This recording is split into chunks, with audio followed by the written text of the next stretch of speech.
ನೀನು ಹೀಗಿರೋದನ್ನ ನನ್ನಿಂದ ನೋಡೋಕ್ಕಾಗ್ತಿಲ್ಲ ಕಣ.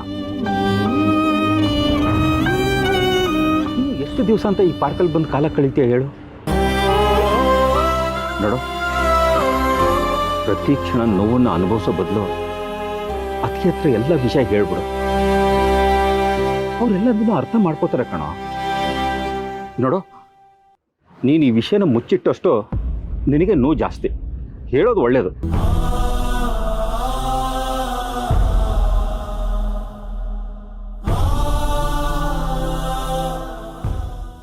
ಸೀನು, ಅಲ್ವೋ, ಈಗ ಅಂಥದ್ದು ಏನಾಗಿದ್ಯೋ?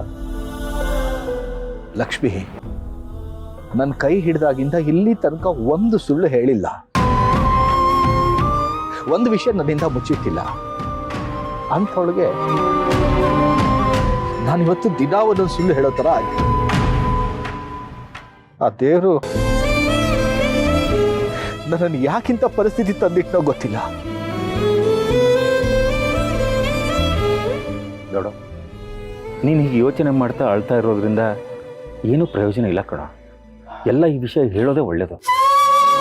ನನಗಿನ್ನೂ 2 ವರ್ಷ ಸರ್ವಿಸ್ ಇದೆ ಅಂತ ಲಕ್ಷ್ಮಿ ತಲೆ ತುಂಬ ಕನಸು ಕಟ್ಕೊಂಡಿದ್ದಾಳೆ.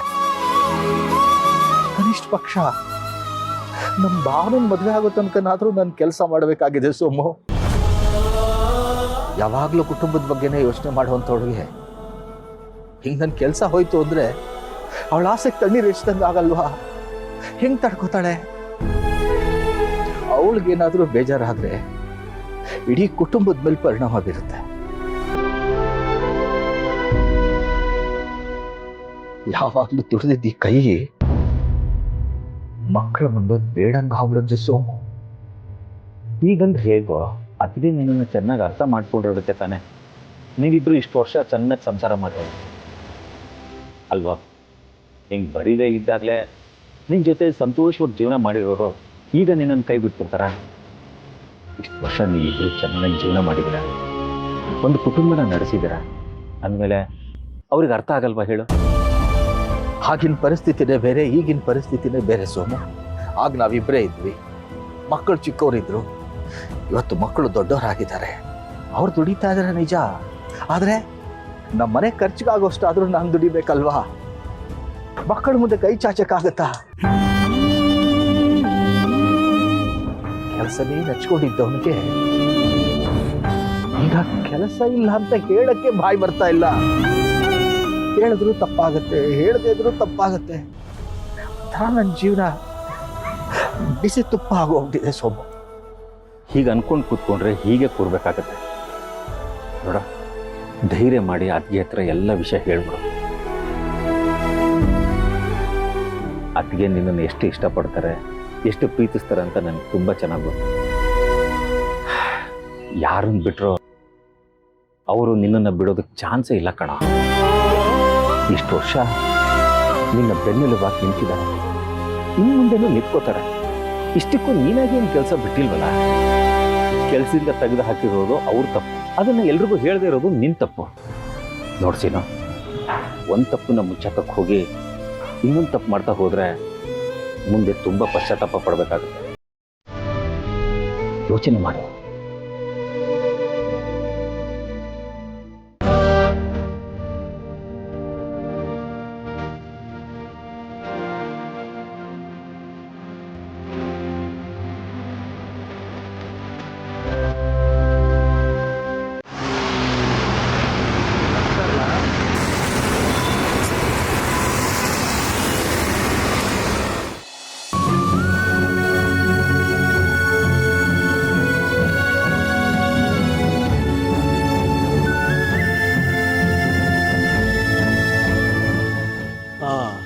ಇದೇನು ಗೌಡ್ರೆ ಹಿಂಗೆ ಕೂತ್ಬಿಟ್ರಿ? ಗೊತ್ತಾಯ್ತು, ಬನ್ನಿ ಮನೆಗೆ ಹೋಗಮ್ಮ. ಬನ್ನಿ ಗೌಡ್ರೆ, ಮನೆಗೆ ಹೋಗುವ. ಗೌಡ್ರೆ ಗೌಡ್ರೆ ಅಳ್ತಾ ಇದ್ದೀರಾ? ಯಾಕೆ ಗೌಡ್ರೆ, ಏನಾಯ್ತು? ಇದೇನೆಲ್ಲ ಮಾಡಲಿ ನಾನು?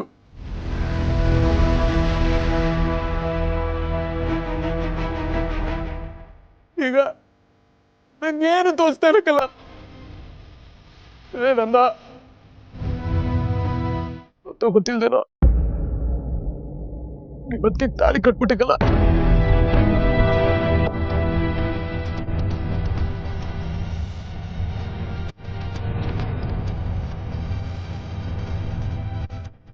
ಅವ್ರೆ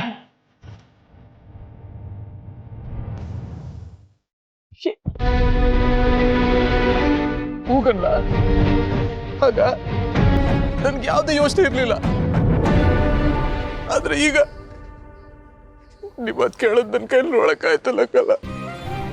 ಗೌಡ್ರೆ ಏನ್ ಹೇಳ್ತಿದ್ದೀರಾ ನೀವು?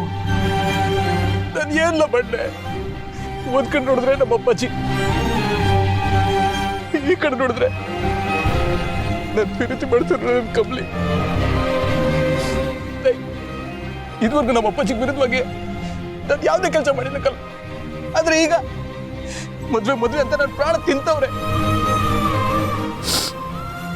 ಎಲ್ಲಿ ನನ್ನ ಪ್ರೀತಿನ ಕಳ್ಕೊಂಡ್ಬಿಟ್ಟ ನನ್ನ ಭಯಕ್ಕೆ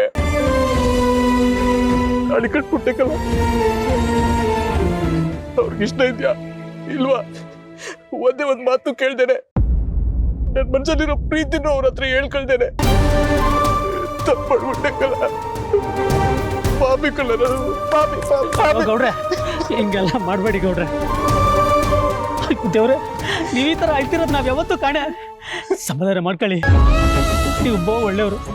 ಅದಕ್ಕೆ ನೀವು ಏನು ಪ್ರೀತಿ ಮಾಡ್ತೀರಂತ ನನಗೆ ಸಣ್ಣ ಗೊತ್ತದೆ. ಏನ್ ಒಳ್ಳೆಯವ್ರಲ್ಲ ಇಂಥ ಕೆಲಸ ಮಾಡಿ ಪಾಪ ಅವ್ರ ಕಣ್ಣಲ್ಲಿ ನೀರು ಹಾಕಿಸ್ತವ್ರಿ. ಹೀಗಿದ್ರು ನಂಗೇನಾಗದೆ ಅಂತ ರಾಜಾರೇಶ್ವ ಓಡಾಡ್ಕೊಂಡಿ ಇದೆ ಅಲ್ಲ ಇದೆಯಾ ನಾವು ಪ್ರೀತಿ ಮಾಡೋರು ಕೂಡ ಬಹುಮಾನ ತಕ್ಕೊಂಡ್ಬಿಟ್ಟೆ. ಗೌಡ್ರೆ ಏನದು ದೊಡ್ಡ ತಕ್ಕೊಂಡ್ಬಿಟ್ಟೆ. ಗೌಡ್ರೆ ಸಮಾಧಾನ ಮಾಡ್ಕೊಳ್ಳಿ ಗೌಡ್ರೆ. ಮಾಡೋದೀಗ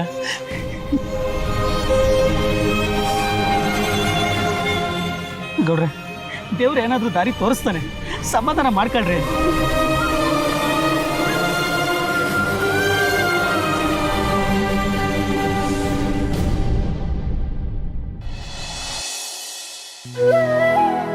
ರೀ ಹೊಸ ಪ್ರಾಜೆಕ್ಟ್ಗೆ ಎಲ್ಲಿ ಜಾಗ ನೋಡ್ತಾ ಇದ್ದೀರಾ ನೀವು? ಸಿಟಿಯಿಂದ ಸ್ವಲ್ಪ ದೂರ ಇರಬೇಕು, ಅದಕ್ಕೆ ಇಂಥದ್ದೇ ಜಾಗ ಅಂತ ಇನ್ನೂ ಡಿಸೈಡ್ ಮಾಡಿ. ಹಾಗಿದ್ರೆ ನೀವು ಯಾಕೆ ನಮ್ಮೂರಲ್ಲೇ ಜಾಗ ಹುಡುಕ್ಬಾರ್ದು? ಅಲ್ಲಿನ ಜನಕ್ಕೂ ಸಹಾಯ ಆಗುತ್ತೆ. ಅದ್ರ ಜೊತೆ ನಮ್ಮೂರಳ್ಳಿ ಇಷ್ಟೆಲ್ಲ ಮಾಡ್ತಿದ್ದಾನೆ ಅಂತ ನಿಮ್ಮನ್ನ ಹೊತ್ಕೊಂಡು ಮೆರೆಸ್ತಾರೆ. ಚಿನ್ನಮರಿ ಅದು ಹಾಗಾಗಲ್ಲ ನನಗೆ. ಯಾಕೆಂದ್ರೆ ಈ ಸ್ಮಾರ್ಟ್ ಸಿಟಿ ಪ್ರಾಜೆಕ್ಟ್ಗೆ ಒಂದು 150ರಿಂದ 200 ಎಕರೆ ಬೇಕಾಗುತ್ತೆ. ಅದು ಒಂದೇ ಜಾಗದಲ್ಲಿ ಬೇಕಾಗುತ್ತೆ. ಅಂಥ ಜಾಗ ಊರಲ್ಲಿ ಎಲ್ಲಿದೆ ಹೇಳಿ? ಅದು ಸರಿನೇ, ಆದ್ರೂ ಈ ತರ ಕೆಲಸದಲ್ಲೆಲ್ಲ ಸ್ವಲ್ಪ ಹುಷಾರಾಗಿರಿ ನೀವು. ಈ ಜಾಗ ತೋರಿಸ್ತೀನಿ ಅಂತ ಕರ್ಕೊಂಡು ಹೋಗ್ಬಿಟ್ಟು ಮೋಸ ಮಾಡ್ಬಿಡ್ತಾರೆ. ಒಂದೇ ಜಾಗನ ಎಷ್ಟು ಜನ ರಿಜಿಸ್ಟರ್ ಮಾಡ್ಕೊಂಡಿರ್ತಾರೋ ಏನೋ, ನಮಗ್ ಹೇಗ್ ಗೊತ್ತಿರುತ್ತೆ? ಈ ತರ ವಿಷಯದಲ್ಲೆಲ್ಲ ಈ ತರ ಮೋಸ ಮಾಡೋದು ಜಾಸ್ತಿ ರೀ. ಅದಕ್ಕೆ ಪರಿಚಯ ಇರೋರ್ನ ಇಟ್ಕೊಂಡೆ ಇದನ್ನೆಲ್ಲ ಮಾಡ್ಬೇಕು. ಹೌದು ಚಿನ್ನಮರಿ, ಅದಕ್ಕೆ ಪೇಪರ್ಸು ಡಾಕ್ಯುಮೆಂಟೇಶನ್ ಎಲ್ಲ ಸರಿಯಾಗಿದೆ ಅಂತ ನೋಡ್ಕೊಂಡು ಆಮೇಲೆ ಮೂವ್ ಮಾಡ್ತೀನಿ. ಇಲ್ಲದೆ ಹೋದ್ರೆ ಮೂವ್ ಮಾಡಕ್ಕೆ ಹೋಗಲ್ಲ. ಯಾಕೆ ಹೇಳಿ? ಯಾಕೆ ನೋಡಿ, ನನಗೆ ಸ್ವಲ್ಪ ಮೋಸ ಆದ್ರೂ ಪರವಾಗಿಲ್ಲ, ತಡ್ಕೋಬಹುದು. ಅದ್ರ ಕೆಲ್ಸಗಳು ಸಿಗುತ್ತೆ ಅಂತ ಆಸೆ ಇಟ್ಕೊಂಡು ಕನ್ಸುಗಳನ್ನ ಕಟ್ಕೊಂಡು ಬರ್ತಾರಲ್ಲ, ಅವ್ರಿಗೆ ಮೋಸ ಆಗ್ಬಾರ್ದಲ್ವಾ? ಸ್ವಲ್ಪ ಜಾಸ್ತಿ ದುಡ್ಡು ಖರ್ಚಾದ್ರೂ ಪರವಾಗಿಲ್ಲ, ಸರಿಯಾದ ಜಾಗನೇ ನೋಡ್ತೀನಿ. ನಿಮ್ಮ ಈ ಹೊಸ ಪ್ರಾಜೆಕ್ಟು ನಿರ್ವಿಘ್ನವಾಗಿ ನಡೀಲಿ ಅಂತ ನಾನು ದೇವರಲ್ಲಿ ಕೇಳ್ಕೊತೀನಿ. ಆಮೇಲೆ ನನ್ನಿಂದ ಏನಾದರೂ ಹೆಲ್ಪ್ ಬೇಕಿದ್ರೆ ಹೇಳಿ, ನಾನು ಹೆಲ್ಪ್ ಮಾಡ್ತೀನಿ. ನಿಮ್ಮಿಂದ ಹೆಲ್ಪಾ? ನೀವೇ ನನ್ನ ಬೆನ್ನೆಲುಬು, ಯಾವಾಗೂ ಜೊತೆಗೆ ನಿಂತಿರ್ಬೇಕು. ಎಲ್ಲಿ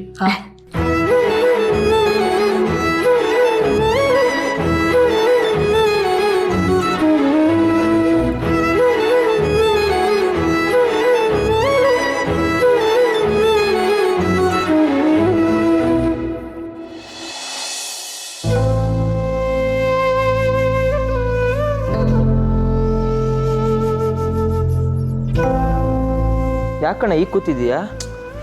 ಮನೋಜ, ಈ ತಿಂಗಳು ಬಾಡಿಗೆ ಇನ್ನೂ ಕಟ್ಟಿಲ್ಲ ಕಣೋ. ಓನರು ಮನೆ ಹತ್ರ ಬಂದ್ಬಿಡ್ತಾರೆ ಅಂತ ಭಯ ಆಗ್ತಿದೆ.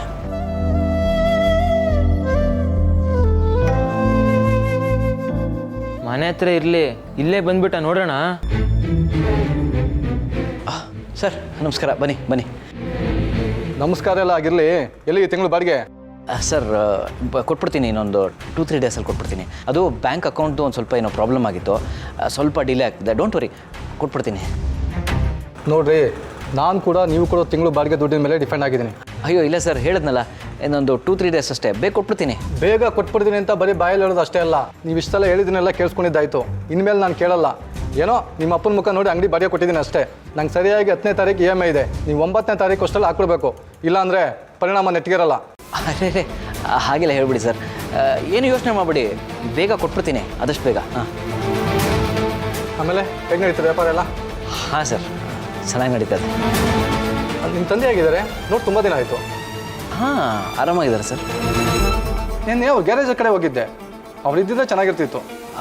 ಹಾಂ ಹಾಂ. ಆಮೇಲೆ ಮನೇಲಿ ಈಗ ಆರಾಮಾಗಿದ್ದಾರಾ? ಹಾಂ, ಆರಾಮಾಗಿದ್ದಾರೆ. ನಿಮ್ಮ ತಂದೆ ನಿಮ್ಮನ್ನೆಲ್ಲ ಸಾಕೋಕ್ಕೆ ತುಂಬ ಕಷ್ಟಪಟ್ಟಿದ್ದಾರೆ. ಇನ್ಮೇಲಾದರೂ ಅವ್ರು ನೆಮ್ಮದಿಯಾಗಿರಲಿ. ಸರಿ, ನಾನು ಇನ್ನು ಬರ್ತೀನಿ. 9ನೇ ತಾರೀಕು ಮರಿಬೇಡಿ. ಹಾಂ ಹಾಂ, ಮರೆಯಲ್ಲ ಸರ್. ಅಣ್ಣ, ಅವ್ರು ಯಾಕೆ ನಿಮ್ಮಪ್ಪನ ಈಗಾದರೂ ಚೆನ್ನಾಗಿ ನೋಡ್ಕೊಳ್ಳಿ ಅಂದರು? ಅದೇ ಕಣ, ನಮ್ಮಪ್ಪ ನಮ್ಮನ್ನೆಲ್ಲ ತುಂಬ ಕಷ್ಟಪಟ್ಟು ಸಾಕಿದಾರಲ್ಲ, ಈಗ ನಾವೆಲ್ಲ ಚೆನ್ನಾಗಿ ದುಡ್ದು ಅವ್ರನ್ನ ಚೆನ್ನಾಗಿ ಸಾಕಲಿ ಅಂತ ಹೇಳಿರ್ತಾರೆ. ಓ ಹಾಗಾ?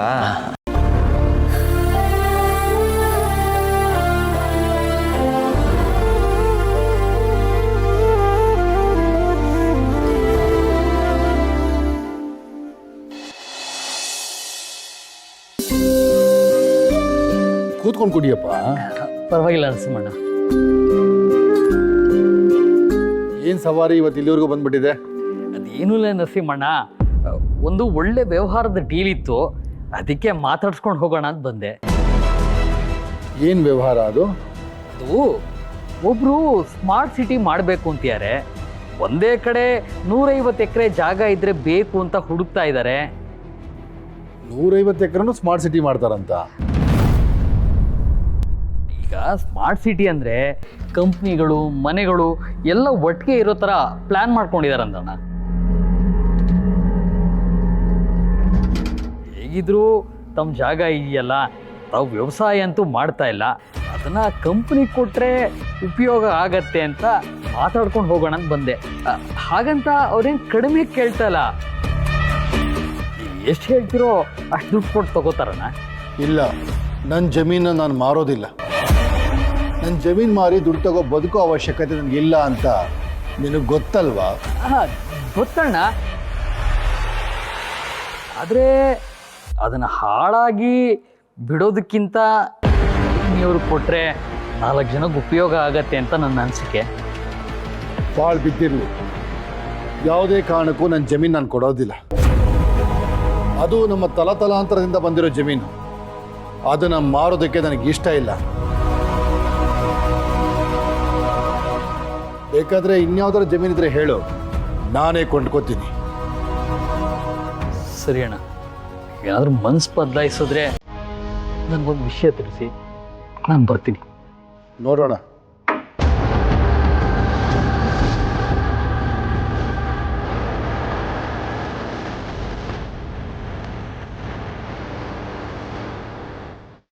ಜಮೀನ್ ಮಾರ್ಬೇಕಂತೆ, ಜಮೀನ್.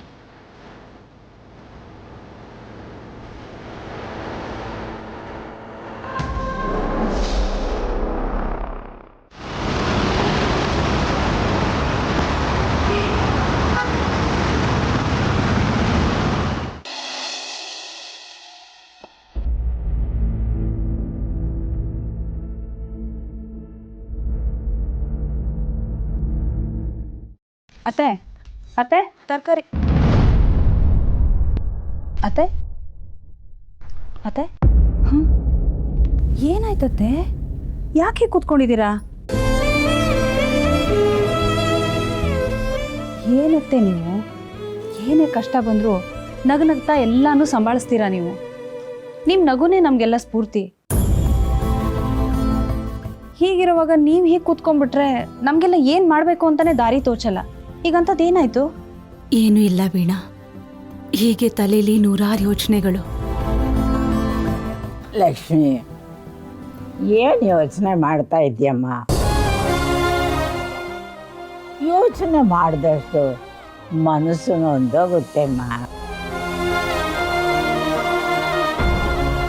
ನಿನಗೆ ಏನು ಸಹಾಯ ಮಾಡಬೇಕೋ ಹೇಳಿ, ನಾನು ಮಾಡ್ತೀನಮ್ಮ.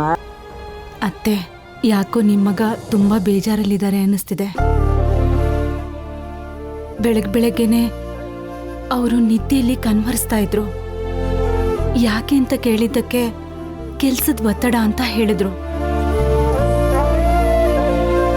ಆದ್ರೆ ಅದನ್ನ ನನಗೆ ನಂಬೋಕ್ಕಾಗ್ತಾ ಇಲ್ಲ. ಇಷ್ಟು ವರ್ಷದಿಂದ ನೋಡ್ತಿದ್ದೀನಿ, ಎಷ್ಟೇ ಕೆಲಸ ಇದ್ರು ನಗ್ನಗ್ತಾ ಮಾಡ್ತಾ ಇದ್ರು.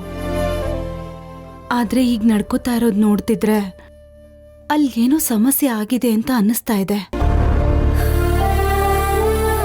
ಅಯ್ಯೋ ಅತ್ತೆ, ಇಷ್ಟೇನಾ? ಗಂಡಸರಿಗೆ ಕೆಲಸದ ಒತ್ತಡ ಇದ್ದಿದ್ದೆ. ಈಗ ನಿಮ್ಮ ಮಗನ್ನೇ ನೋಡಿ, ಆಫೀಸ್ ಟೆನ್ಷನ್ ಎಲ್ಲ ತಂದು ನನ್ನ ಮೇಲೆ ಕೂಗಾಡ್ತಾರೆ. ಆಮೇಲೆ ತಾನು ಮಾಡಿದ ತಪ್ಪು ಅಂತ ಅವ್ರಿಗೆ ಗೊತ್ತಾಗುತ್ತೆ. ಇಷ್ಟಕ್ಕೆ ಯಾರಾದರೂ ಇಷ್ಟೆಲ್ಲ ಯೋಚನೆ ಮಾಡ್ತಾರ ಅತ್ತೆ? ಮಾವನ್ಗೂ ಹಾಗೆ ಆಗಿರುತ್ತೆ. ಅದೊಂದೇ ಅಲ್ಲ ವೀಣಾ, ಇವರು ಒಂದು ರೀತಿ ಆದ್ರೆ ಭಾವನಾ ಇನ್ನೊಂದು ರೀತಿ. ಅವಳು ಬೇಜಾರಲ್ಲೇ ಇದ್ದಾಳೆ, ಮಾತಾಡಿದ್ರು ಕೂಡ ಸರಿಯಾಗಿ ಮಾತಾಡ್ತಿಲ್ಲ. ಈ ಮನೇಲಿ ಏನಾಗ್ತಿದ್ಯೋ ನನಗೆ ಗೊತ್ತಾಗ್ತಾ ಇಲ್ಲ. ಅತ್ತೆ, ಭಾವನಂಗೆ ಮದುವೆ ಅಂದರೆ ಒಂಚೂರು ಇಷ್ಟ ಇಲ್ಲ. ಹೀಗಿರುವಾಗ ನೀವು ಹೋಗಿ ಅವಳ ಹತ್ರ ಪೂಜೆ ಗೀಜೆ ಅಂತೆಲ್ಲ ಮಾಡಿಸ್ಬಿಟ್ರಿ. ಅದಕ್ಕೆ ಸ್ವಲ್ಪ ಕೋಪ ಮಾಡ್ಕೊಂಡಿರ್ಬೋದು. ಅವಳ ಬಾಡಿಗಳನ್ನ ಒಂದು ಸ್ವಲ್ಪ ದಿವಸ ಬಿಟ್ಬಿಡಿ, ಎಲ್ಲ ಸರಿ ಹೋಗುತ್ತೆ. ಹೌದು ಲಕ್ಷ್ಮಿ, ಭಾವನನ ಮನಸ್ಸು ತುಂಬ ಸೂಕ್ಷ್ಮ. ಸ್ವಲ್ಪ ಏನಾಗಾದ್ರೆ ಸಾಕು ತುಂಬ ಬೇಜಾರು ಮಾಡ್ಕೊತಾಳೆ. ಏನು ಮಾಡೋದು? ನೀನೇನು ಬೇಜಾರು ಮಾಡ್ಕೋಬೇಡಮ್ಮ, ಎಲ್ಲ ಸರಿ ಹೋಗುತ್ತೆ. ಲಕ್ಷ್ಮಿ, ನೀನು ಸ್ವಲ್ಪ ಸಮಾಧಾನವಾಗಿರಮ್ಮ, ಎಲ್ಲ ಸರಿ ಹೋಗುತ್ತೆ. ಈ ಮನೆ ನಡೆಸೋ ಮಹಾಲಕ್ಷ್ಮಿ ನೀನು. ನೀನೇ ಹೀಗಾದರೆ ನೋಡೋಕ್ಕಾಗಲ್ಲಮ್ಮ, ನೋಡೋಕ್ಕಾಗಲ್ಲ.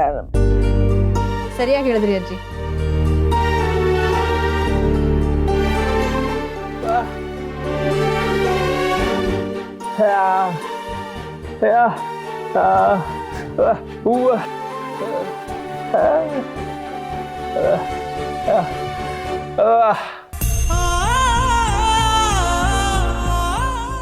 ಹೌದು ವೆಂಕಿ, ನಾನು ಅವನ ಮೇಲೆ ಭರವಸೆ ಇಟ್ಕೊಂಡಿದ್ದೀನಿ.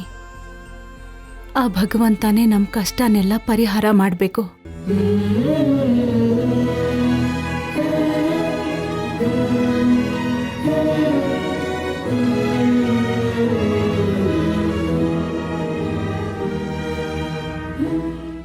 ಅತ್ತೆ, ಸ್ವಲ್ಪ ಕಾಫಿ ಕೊಡ್ಲಾ?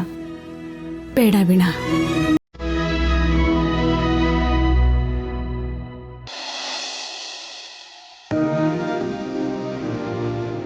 ನನ್ನ ಪಾಡಿಗೆ ನಾನಿದ್ದೆ, ಆದರೆ ಇವನು ಯಾರೋ ನನ್ನ ಬದುಕಲ್ಲಿ ಬಿರುಗಾಳಿನೇ ಎಬ್ಬರಿಸ್ಬಿಟ್ಟ.